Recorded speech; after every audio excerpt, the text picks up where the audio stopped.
गोरी कवि अपने दोनों बच्चों के साथ जंगल में फल खा रही थी। बच्चों, ये जगह बहुत खतरनाक है, इसीलिए जल्दी जल्दी फल खाओ। माँ, ऐसे तुम कब तक हमें डराओगी? पेट भरकर खाना तो खाने दो। वैसे भी माँ, घर जाकर कौन सा हमें कोई झंडे गाड़ने हैं। तुम खुद भी डर रही हो और हमें भी डरा रही हो। अरे वाह मुन्नी, लगता है तू अपनी माँ से भी बड़ी हो गई है। थैंक यू मम्मा। थैंक यू की बच्ची, जल्दी खा, हमें घर जाना है। गोरी कवि दोनों बच्चों को फल खिलाकर शाम होने से पहले पहले अपने घर लौट जाती है। माँ बताओ, जंगल में हमें किससे खतरा है? हाँ माँ, और आप हमें अकेले घर से बाहर क्यों नहीं जाने देती? आखिर हमें यहाँ पर कौन सा खतरा है? हाँ माँ, आपको बताना होगा हमें यहाँ कौन सा खतरा है। दोनों बच्चों की जिद की खातिर गोरी कवि उन्हें एक कहानी सुनाती है। बच्चों, ये उन दिनों की बात है जब तुम पैदा भी नहीं हुए थे। मैं तुम्हारे पिता के साथ जंगल में सैर कर रही थी, तभी हमारे सामने कई सारे गिद्ध आ गए। गोरी, हमारा यहाँ बचना बहुत मुश्किल है, जो मैं कहूँ वैसा करो। ठीक है पति जी। चलो भागो यहाँ से। वो दोनों पति पत्नी वहाँ से उड़ जाते हैं। रुक जाओ, मैंने कहा रुक जाओ, तुम हमसे बच नहीं सकते। वो उड़ते हुए दोनों पति पत्नी अपने घर पहुँच जाते हैं। जैसे ही वो घर पहुँचते हैं तो कालू कौवा गोरी कवि को अंदर भेज देता है और कालू कौवा बाहर से दरवाजा बंद कर देता है। कालू जी, तुमने बाहर से दरवाजा क्यों बंद कर दिया? गोरी, तुम्हें बचाने की खातिर मुझे ये सब करना होगा। अब चुप कर जाओ, बोलना नहीं, वरना मुझे मारने के बाद ये गिद्ध तुम्हें भी मार देंगे। और कुछ ही लम्हों में उन गिद्धों ने तुम्हारे पिता को मार डाला। गोरी कवि की बात सुनकर दोनों बच्चे दंग रह जाते हैं। माँ, आज से मैं आपकी सारी बात मानूंगी और अकेले कभी बाहर नहीं जाऊंगी। माँ झूठ बोल रही है, हम घर से बाहर न जाए इसीलिए हमें झूठ मूठ की कहानी सुना रही है। माँ, आप हमें झूठ मूठ कर डरा रही है ना? अपने पति को तो खो चुकी हूँ, अब मैं अपने बच्चों को नहीं खोना चाहती।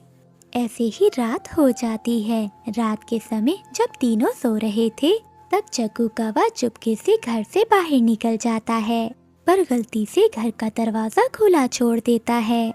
अरे वाह, खुली हवा में सांस लेना कितना अच्छा लगता है।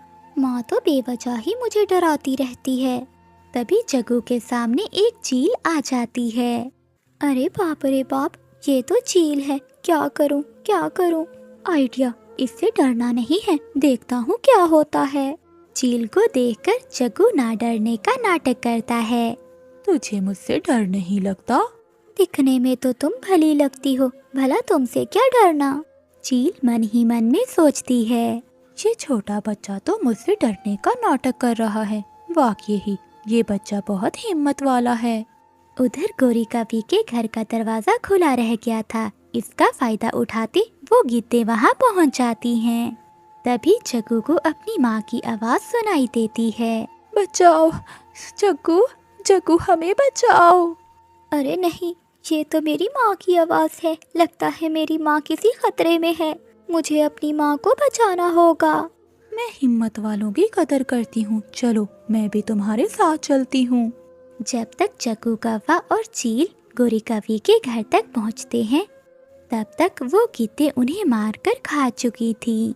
ये सब देखकर जग्गू रोने लगता है। माँ, मुझे माफ कर दो, मेरी वजह से आपकी मौत हो गई। तुम्हारी वजह से?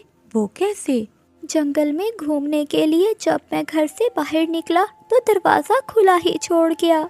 मैं ही अपनी माँ का हत्यारा हूँ, अब मुझे जीने का कोई हक नहीं।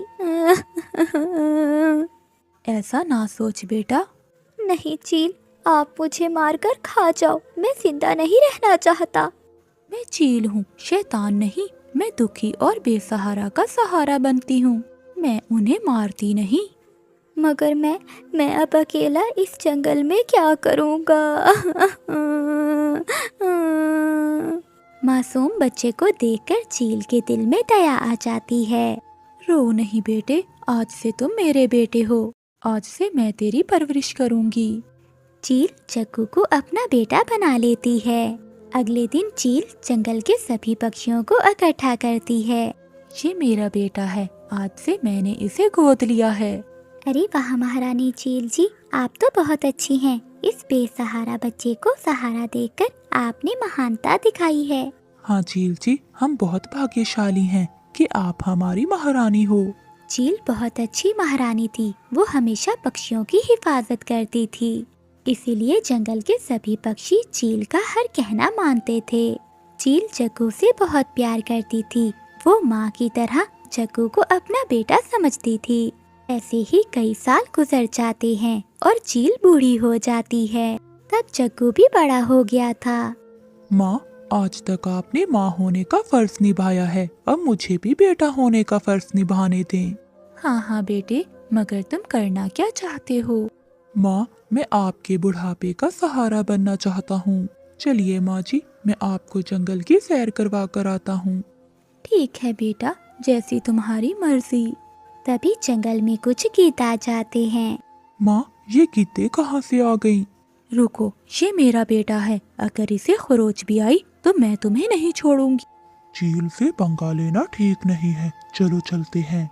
सॉरी चील जी, हम यहाँ से जा रहे हैं। आज भी अपनी माँ का खौफ देखकर जग्गू कौवा बहुत दंग रह जाता है। सभी पक्षियों के सामने अपनी माँ की इज्जत देखकर जग्गू कौवा बहुत खुश हो जाता है। रात के समय जग्गू कौवा गुफा के बाहर बैठकर सोचता है। जंगल के सभी पक्षी माँ का कितना ख्याल करते हैं। अगर मैं इस जंगल का राजा बन जाऊं तो ये सब मुझे भी मिल सकता है। तभी वहाँ पर उल्लू आता है। क्या सोचता है कौवे, क्या ये सम्मान तू भी पाना चाहता है? हाँ उल्लू, मगर कैसे? महारानी चील के मरने के बाद तू ही इस जंगल का राजा होगा, मगर चील कब मरेगी ये तो किसी को नहीं पता। हाँ, अगर तू कल राजा बनना चाहे तो बन सकता है। हाँ हाँ, क्यों नहीं, वो कैसे? महारानी चील को मारकर। अरे, एक न एक दिन तो उसे मरना ही है, मगर जितनी जल्दी वो मरेगी उतनी जल्दी तुम राजा बन जाओगे। ये उल्लू ठीक कह रहा है, जितनी जल्दी माँ मरेगी उतनी जल्दी मैं राजा बन जाऊंगा। और वैसे भी वो कौन सा मेरी सगी माँ है। फिर उल्लू एक जहरीला फल देता है। ये लो जहरीला फल, ये जाकर अपनी माँ को खिला दो। फिर जग्गू कौवा अगले दिन अपनी माँ को वो फल देता है। चील वो फल खाने लगती है और कहती है, बेटा ये फल तो कड़वा लग रहा है, तुमने अपने हाथों से ही तोड़ा है ना? हाँ माँ, मगर आप ऐसे क्यों पूछ रही हैं? क्योंकि बेटा राजा बनने के लिए कोई भी मुझे जहर देकर मार सकता है। माँ, क्या आप मुझ पर शक कर रही हैं? नहीं नहीं, मैंने तो तुम्हें दिल से अपना बेटा माना है। अगर तुम मुझे जहर भी खिलाओगे तो मैं खा लूंगी। इतना कहते हुए महारानी वो फल खा लेती है और मर जाती है। अगले दिन जंगल के सभी पक्षी इकट्ठा होते हैं। महारानी चील के बिना ये जंगल बहुत सोना सोना लग रहा है। हाँ, महारानी की जगह अब किसी न किसी को तो लेनी होगी। हाँ उल्लू, तुम क्या कहते हो? करना क्या है, अब महारानी की जगह जग्गू कौवे को राजा बनाना होगा। हाँ हाँ, तुम ठीक कह रही हो, जग्गू ही हमारा राजा होगा। राजा बनते ही जग्गू कौवा सोचता है, अब आएगा मजा। अब मैं इन जंगल के पक्षियों को इतना सताऊंगा कि इन्हें अपने पैदा होने पर अफसोस होगा। अगले दिन जग्गू कौवा कहता है, मेरे लिए जंगल के पहाड़ों से मीठे मीठे फल लेकर आओ। मगर राजा जी, वो जगह तो बहुत खतरनाक है।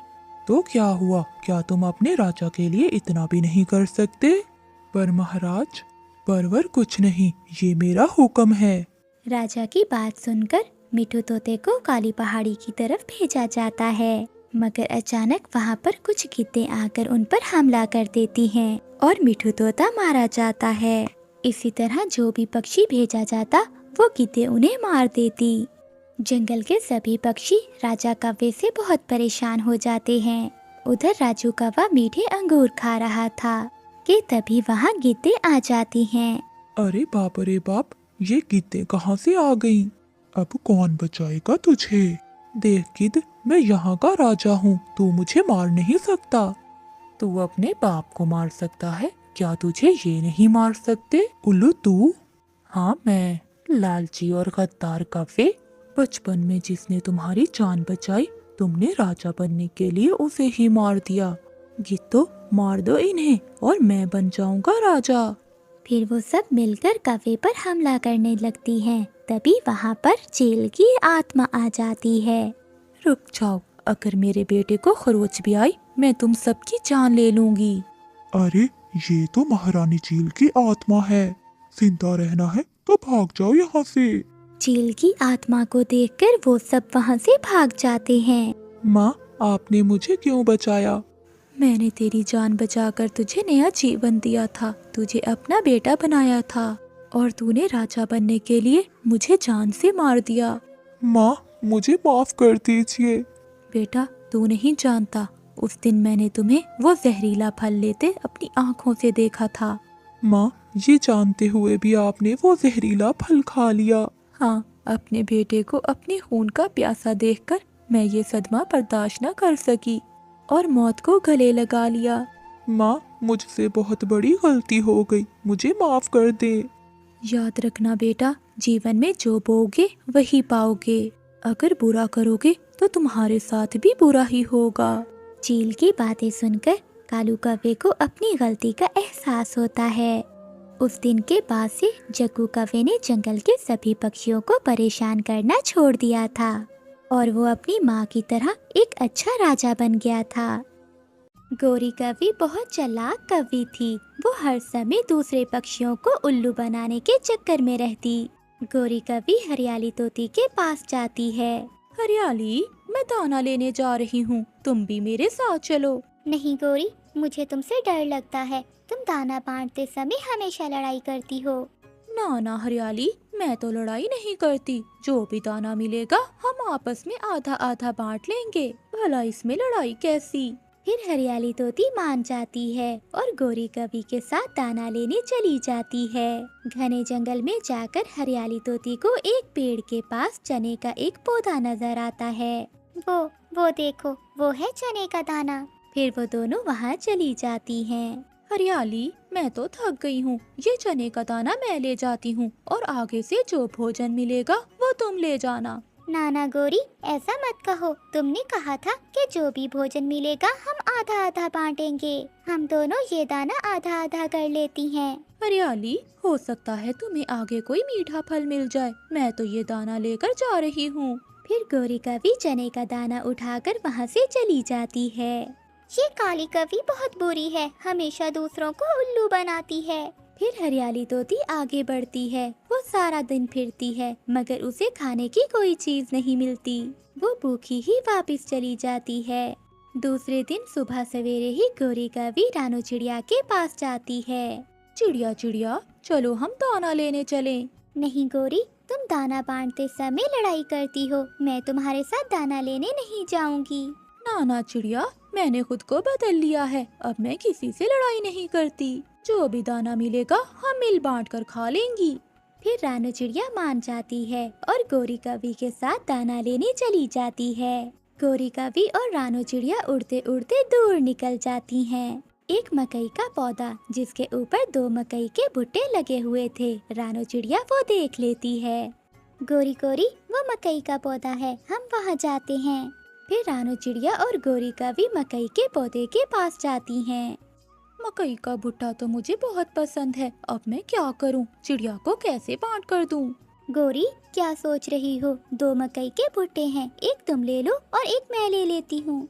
चिड़िया, मैंने ऐसी बात नहीं की थी। ये दोनों मकई के भुट्टे तो मैं ही लूंगी और इसके बाद जो मकई के भुट्टे लगेंगे वो तुम ले लेना।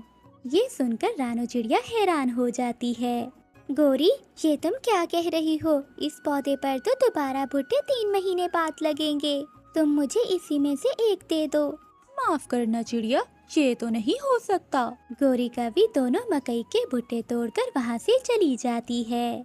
इस गंदी कौवी का मैं दोबारा कभी भी विश्वास नहीं करूँगी। चिड़िया बेचारी फिर से अपना दाना लेने आगे चली जाती है। जग्गू, जग्गू बेटा, ये मकई का भुट्टा खाओ। मम्मा, आप कैसे हर दिन नई नई चीज ले आती हैं? बेटा, तेरी माँ बहुत चालाक है। जब तक ये पागल पक्षी जिंदा है, तेरी माँ कभी भी भूखा नहीं मरेगी। एक दिन गोरी कौवी बैठी हुई थी कि कबूतर मीठा फल लेकर घर जा रहा था। गोरी कवि कबूतर को आवाज देती है। कबूतर कबूतर, नदी के पास पके हुए केले हैं, चलो हम वो केले लेने चलते हैं। केलों का सुनकर कबूतर के मुंह में पानी आ जाता है। मैं ये मीठा फल घर रखकर वापिस आता हूँ। छोटा सा तो फल है, लाओ ये फल मैं खा लेती हूँ। फिर हम केले लेने इकट्ठे जाते हैं। फिर कबूतर खुशी खुशी वो फल कवि को दे देता है।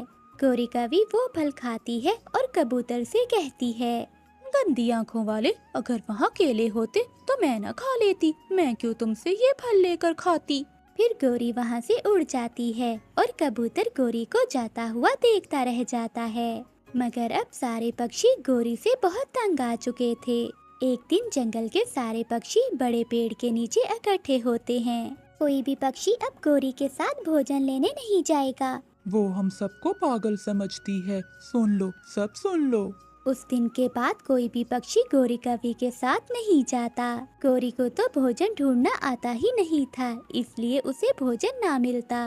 कबूतर कबूतर मेरे भाई, मेरे साथ आ जाओ, दाना लेने चलते हैं। ना ना, मैं नहीं जा सकता, तुम धोखेबाज हो। तोते तोते मेरे भाई, आ जाओ, दाना लेने चलें। मगर तोता वहाँ से उड़ जाता है। ऐसे कोई भी पक्षी गोरी कवि को मुंह नहीं लगाता और गोरी कवि को अपनी गलती का एहसास होता है। प्यारे दोस्तों, इस कहानी को लाइक, चैनल को सब्सक्राइब और अपने दोस्तों के साथ शेयर करना मत भूलिएगा। आपका धन्यवाद।